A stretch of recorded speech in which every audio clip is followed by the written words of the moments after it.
નમસ્કાર દોસ્તો, વિડીયોમાં ફરી એક વખત તમારું સ્વાગત કરું છું। જે રીતે છેલ્લા 3-4 દિવસથી સ્માર્ટ મીટરનો મામલો ચાલી રહ્યો છે, ત્યારે જે રીતે લોકો વિરોધ પ્રદર્શન કરે છે, એ વિરોધ પ્રદર્શન જોઈને વીજ કંપનીવાળાએ કંઈક એવો નિર્ણય લીધો છે કે હમણાં આ કાયદો જે આવ્યો છે સ્માર્ટ મીટરનો, એની પર રોક લગાવો, કારણ કે જનતાનો ખૂબ વિરોધ થઈ રહ્યો છે। પણ મારે પૂછવું છે આ પીજીવીસીએલ વાળાને, ડીજીવીસીએલ વાળાને કે જે કોઈ હોય તે, હવે જે લોકોના ઘરે મીટર લાગી ગયા છે એમનું શું? નવા મીટરો પર તમે રોક લગાવી દીધી, જનતાએ તમારો વિરોધ કર્યો એટલા માટે, અને હું જનતાનો ખૂબ આભાર માનું છું કે લોકો જાગૃત થયા અને આ લોકોનો વિરોધ કર્યો। આવો વિરોધ થવો જ જોઈએ દરેક વસ્તુમાં। જે વસ્તુ જનતાને ન પોસાય અને જબરજસ્તી જનતા ઉપર સરકાર લાદવા માંગતી હોય તો એ વસ્તુનો હવે જનતાને જ વિરોધ કરવો પડશે। કોઈ નેતાઓ તમારી મદદ કરવા નહીં આવે, તમારી સમસ્યા, તમારી તકલીફનો વિરોધ તમારે જ કરવો પડશે અને એનું નિવારણ તમારે જ લાવવું પડશે, તો જ આ સરકારની, આ અધિકારીઓની શાન ઠેકાણે આવશે। ત્યારે જે રીતે અત્યારે મીટર પર રોક લગાવી દેવામાં આવ્યો છે, પણ જે લોકોને મીટરો લાગી ગયા છે એમની શું તકલીફ છે, એમની સમસ્યાનું ક્યારે નિવારણ આવશે? ત્યારે એ લોકોએ આ અધિકારીઓને અને સરકારને શું કહ્યું છે, આવો આપણે એમની પર એક નજર નાખીએ। हमको ये नहीं चाहिए, जूना वाला हमारी जो थी पहले वही हमको लगाने के चाहिए, ये नहीं चाहिए, नवा नहीं चाहिए। क्योंकि इसमें बिल ज्यादा आ रही है, हमको नहीं पोसा रही है। 10 दिन के अंदर अर्जी भी किया हुआ है, कोई सुन नहीं रहा है हमारा, इसके हमको आगे हमारा सुनवाई कीजिए। अच्छा मैडम, क्या करोगे? हमने सब अर्जी करके देख ली, ऊपर तक पहुंचा है तो अच्छा, हमारा न्यूज में क्या है, हमारी थोड़ी सुनना चाहिए। इतना एक दिन का 100 रुपया आ रहा है तो हमको पोसाना भी तो चाहिए घर में। तो जो महीने में आता था वो एक दिन में हो रहा है, जैसे 100 रुपए का। અત્યારે કેટલું બિલ આવે છે? અત્યારે પહેલા 2002 મહિનાનું આવતું તો હમણાં 1 મહિનાનું થઈ ગયું છે એટલું। અચ્છા, કેટલી તકલીફ પડી રહી? બહુ તકલીફ પડી રહી છે। અમે ન્યૂઝમાં રિપોર્ટ પણ આપી દીધી છે, તઈ સરકારમાં જીબીમાં કમ્પ્લેન પણ કરી છે, કોઈ સુનવાઈ નથી અમારી। બજેટમાં કેટલો ફરક પડી જાય? બહુ ફરક પડ્યો છે સર। જ્યાં અમારા 100 રૂપિયા રોજના એટલે કોને પોસાય? 3-3 હજાર રૂપિયા મહિનાનું થઈ ગયું। આવક ના હોય એટલું તો આટલી જ આવક થઈ ગઈ છે આમાં। અચ્છા, શું કહેશો બેન, કેટલી તકલીફ થઈ રહી છે? जो 15 દિવસમાં સાહેબ અમારે બિલ આવી રહ્યા છે, બે મહિનામાં ભરતા હતા એ મહિને ભરી રહ્યા છીએ અમે લોકો, અને એડવાન્સમાં હમણાંથી ભરાવી રહ્યા છે 1000 રૂપિયા। હવે મહિને 6000 રૂપિયા કમાવા વાળો આ 15 દિવસમાં કઈથી 3-3 હજાર રૂપિયા ભરશે? બ્રેક મારી દીધી છે, હવે તો નહીં લગાવતા। હવે બ્રેકમાં પણ અમારો તો છે ને સર, અમારા તો લગાઈ ગયા છે ને, અમારા મીટર ચેન્જ કરો એની માટે અમે એટલા માટે જ અરજી આપી છે કે અમારા મીટર ચેન્જ કરો। હા, અને કોઈની પાસે સ્માર્ટ મોબાઈલ ના હોય તો એ શું કરે? कीपैड मोबाइल वाला શું કરવાના છે સર? तो घर में अंधेरी हो जाता है, लाइट चली जाती है, रात हो कि दिन हो कि दोपहर लाइट चली जाती है, बिल नहीं भर पाते हैं, मोबाइल स्मार्ट है नहीं तो हम पैसा कहाँ से फिर भरेंगे?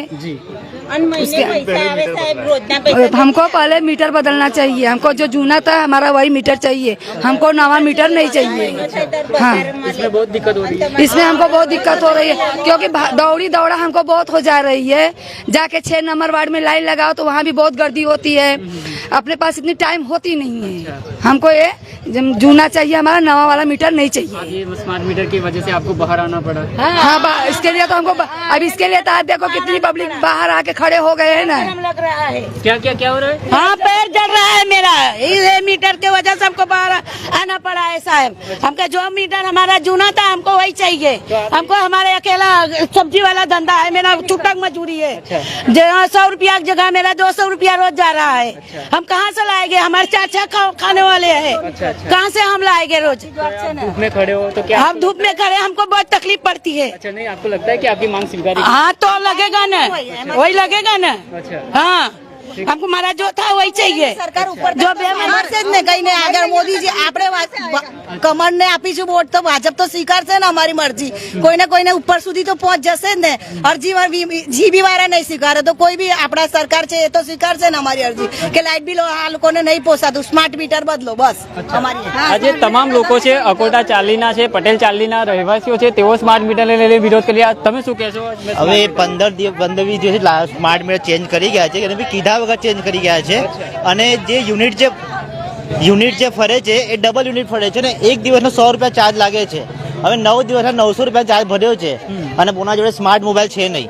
આ બધા કોઈ આમ જે હોય ઘર હોય છે અને જેના સ્માર્ટ મોબાઈલ એ કેવી રીતે રિચાર્જ કરે અને ડાયરેક્ટ 300 રૂપિયાનું માઇનસ જતું રહે એટલે ડાયરેક્ટ કપાઈ જાય રિચાર્જ. બરાબર છે, એટલે કોઈ ક્યારે રિચાર્જ કરે અને પૈસા બી ના હોય, એડવાન્સ પૈસા રિચાર્જ રાખવું પડે અને અકાઉન્ટમાં બેલેન્સ ના હોય તો શું કરશે બધા? હા, કટ થઈ જાય છે, એમજી કટ થઈ જાય છે અને લાઇટ બંધ થઈ જાય છે. લાઇટ બંધ થઈ જાય તો ઘરમાં કોઈ દર્દી બર્દી હોય તો શું હાલત થાય? ખરાબ જ હાલત થાય ને. દર્દી હોય તો વધારે ખરાબ હાલત થાય. કોઈ દર્દી હોય તો વધારે થઈ જાય લાઈટ તો પછી, અને એમની પાસે પૈસા બી ના હોય તો કઈથી રિચાર્જ કરે? તો રોકડા બી જોઈએ ને, કે બેલેન્સ બી જોઈએ ને આપણને એ ટાઈમે. હવે 2 મહિના આવતું હતું તો 10 દિવસનો ટાઈમ આપતા હતા. એ ટાઈમમાં એ લોકો આપણે પૈસાની વ્યવસ્થા બી કરી આપતા હતા. આ તો એક જ મિનિટમાં 5 મિનિટમાં કેવી રીતે પૈસાની વ્યવસ્થા કરી? એવું ઘણી તકલીફ થતી હશે મેડમ. બહુ જ તકલીફ પડે છે ગરમીમાં તો વધારે, અને રોજનું રિચાર્જ કોણ કરવાનું છે? ઘરમાં એસી બેસી નહીં થવા? ના ભાઈ, લઈને હું કરીશું એસી? આ જો અહીંયા મોદીજીને માન હાલતા મોદી કઈ સ્માર્ટમાં ઘૂસી ગયા હું ખબર. અરે તો તારે એસી લેવાની તાકાત નહીં અમારામાં. અમે લોકોના ઠીકરા ઘસીએ છીએ, એ પગાર નહીં વધાવતા તો 100 રૂપિયા વધારે કે તો કચકચ કરે. લાઇટ બિલ તો વધી ગયું. તો લાઇટ બિલ વધ્યું જ ને, પણ પગાર વધાવનારા વધાવતા બી નથી તો શું કરવાનું? શું કરવાનું? આ કાઢી નાખો, મીટર નહીં જોઈતું, જે છે એ જ સારું છે. હા, અમારું જૂનું મીટર જ અમને સારું. આ તમામ લોકો છે એક જ વાત કરી રહ્યા છે કે તેઓને જે નવા મીટર છે તે જોઈતા જ નહીં. અમારી પાસે મોબાઈલ ના હોય તો અમે શું કરીએ? અમને આવડતું નથી. પેલો મોબાઈલ ચાર્જિંગ વાળો મોબાઈલ અમને ફાવતો નથી તો અમારે શું કરવાનું?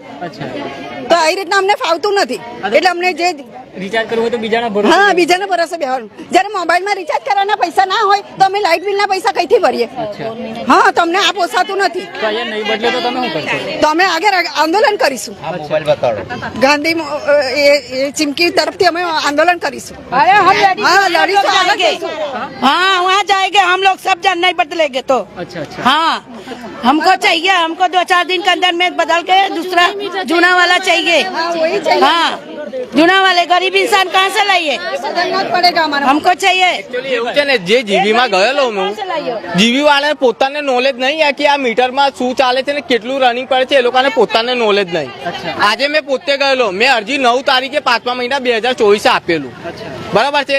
એ દિવસથી આજ સુધી હમણાં મીટર ચેક કરવા આવ્યા ને કીધું 2 દિવસમાં આવશે, તમને બાજુમાં લગાવી આપશે. જે રનિંગ મીટર જે નવું લગાવ્યું છે એના બાજુમાં જૂનું લગાવી આપશે, તમારું પૈસા કેટલું આવે છે એ બી મને કીધું. મેં કીધું એ 9 તારીખે અમે ફરિયાદ નોંધાયેલી, એમને એપ્લિકેશન લખેલી ને આપેલું આ વાળું મારા ગાડીમાં પડ્યું છે. મેં આજે સહી બી કરાવીને સાહેબનું લાવ્યો છું.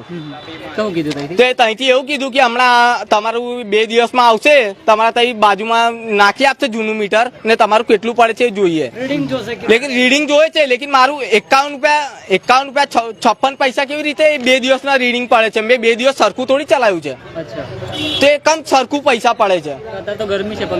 પણ એવું નહીં, એક સાથે રનિંગ હમણાં તમે લાવ્યું છો પછી થોડી તમે કારે લાવ્યું થશે તો પછી કારનું આવશે તમારું. તો રનિંગ મીટર એ જ કમ પડે છે, 51 રૂપિયા 66 પૈસા જ કમ પડે છે રેગ્યુલર. આજે બી આ જ પડ્યું છે, કાલે બી આ પડ્યું છે, તો એવું કમ પડે છે. આગળ પાછળ પડવું જોઈએ ને, મારું કહેવાનું મતલબ. હા, એક ને એક કમ પડે છે. તમે હમણાં લાવ્યું છો તો હમણાં તમારું દેખાય છે કે આ ટાઈમે તમે લાવ્યું હતા, બરાબર છે, તો પછી બી એ જ બતાવવું જોઈએ ને. એ કમ નહીં આવતું રેગ્યુલર. આજે જે ચલાવ્યું છે રનિંગ, કાલે બી એ જ પડે છે, પરમ દિવસે બી એ જ પડે છે. આજે 102 રૂપિયા મારા મોબાઈલમાં પડ્યું છે. મારી માંગ એક જ છે, મને જૂનું મીટર જોઈએ છે. આપણી સાથે અહીંયા લોકો પણ છે, તેમની સાથે વાત કરીશું. દાદા, કેટલી તકલીફ થાય? તકલીફ તો થવાની જ ને, દરેકને તકલીફ થવાની. મોહલ્લો ચાલી એટલે મોહલ્લો કહેવાય પહેલી વાત તો, બરાબર. અને બધા રોજગાર વાળા રોજ કમીને રોજ ખાનારા હોય, 400 રૂપિયા રોજ હાજરી હોય, બરાબર.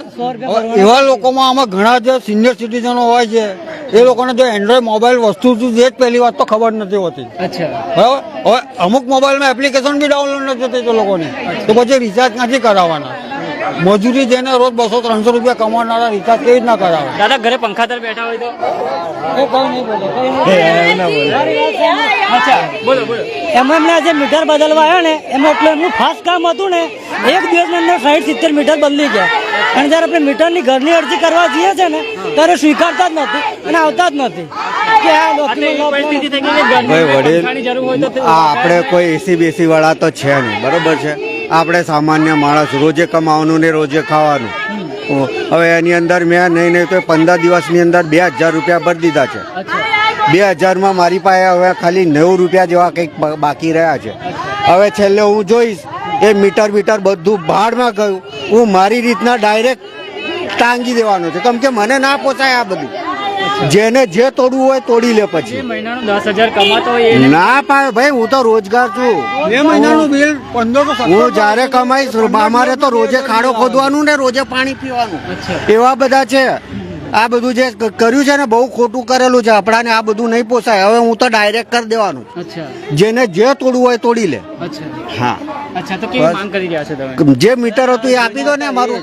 અચ્છા એમાં શું? એક જ મારા તમને એક જ સવાલ છે, તમે ન્યૂઝમાં આપો છો ને, બધાને સાદા જે લોકો ઉંમર લાયક છે ને સાદા મોબાઈલ ખબર પડતી જ નથી.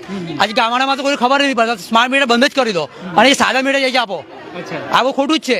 તમે કોઈ બી જગ્યાએ જાઓ, જે અંપર ગવાને તો કશું ખબર નહીં પડે કે આમાં શું મીટર આવ્યું છે. XYZ તમે તો બિલ આડે તરફ ફાળો છો ને.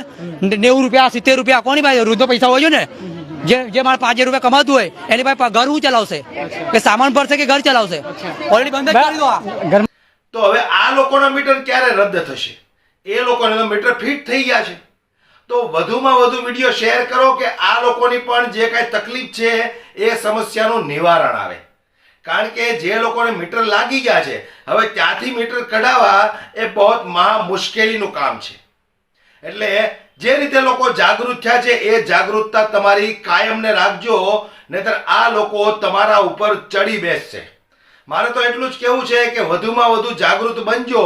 ફક્ત આ સ્માર્ટ મીટરને લઈને નહીં, કોઈ પણ એવી સમસ્યા હોય તો દરેક લોકો, દરેક જનતા જાગૃત બનશે તો જ આ ઘમંડી અભિમાની સરકાર અને ભ્રષ્ટ અધિકારીઓની આંખો ઉઘડશે.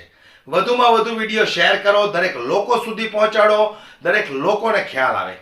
જય હિન્દ.